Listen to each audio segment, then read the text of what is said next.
est à Jean-Patrick Gille. Merci, Monsieur le Président. Mes chers collègues, cette question s'adresse à Monsieur le Secrétaire d'État à l'Emploi et porte sur la suppression de l'allocation de fin de formation. Cette allocation, créée en juillet 2001, permettait aux demandeurs d'emploi engagés dans une formation qui avaient épuisé leur droit à l'assurance chômage de continuer à être indemnisés par l'État jusqu'au terme de cette formation. Or, la loi de finances pour 2009 a supprimé cette prise en charge par l'État et les 150 millions d'euros qui permettaient de la financer. En pleine crise économique, alors que l'augmentation du chômage est de 50 000 personnes par mois, c'est du jamais vu, cette décision est tout simplement scandaleuse. Cette décision est d'autant plus inadmissible et incompréhensible que les bénéficiaires suivaient des formations qualifiantes labellisées par la NPE pour répondre à des besoins des secteurs dits en tension.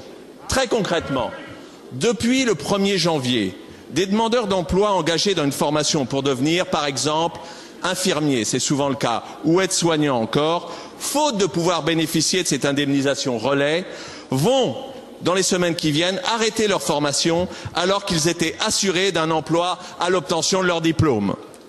Face à la crise, tout le monde s'accorde à reconnaître l'importance d'une formation professionnelle de qualité et dont le financement relève en partie de la solidarité nationale. Monsieur le ministre, l'allocation de fin de formation permettait chaque année environ à 22 000 personnes de se former efficacement à un emploi stable et durable. Nous vous avions alerté lors du débat budgétaire sur ce souci.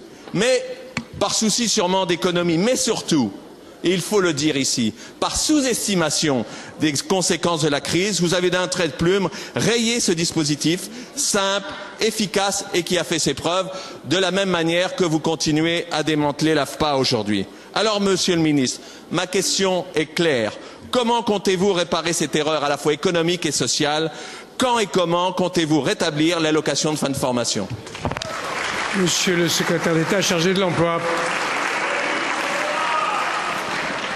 Monsieur le Président, Mesdames et Messieurs les députés, Monsieur le député Gille, la question que vous posez est une question importante et que je ne sous-estime absolument pas. Il faut bien qu'on s'entende sur le sujet qu'on évoque. Aujourd'hui, pour un demandeur d'emploi, souvent le financement d'une formation et la possibilité de pouvoir rebondir sur un nouveau job. Vous avez évoqué d'ailleurs certains d'entre eux.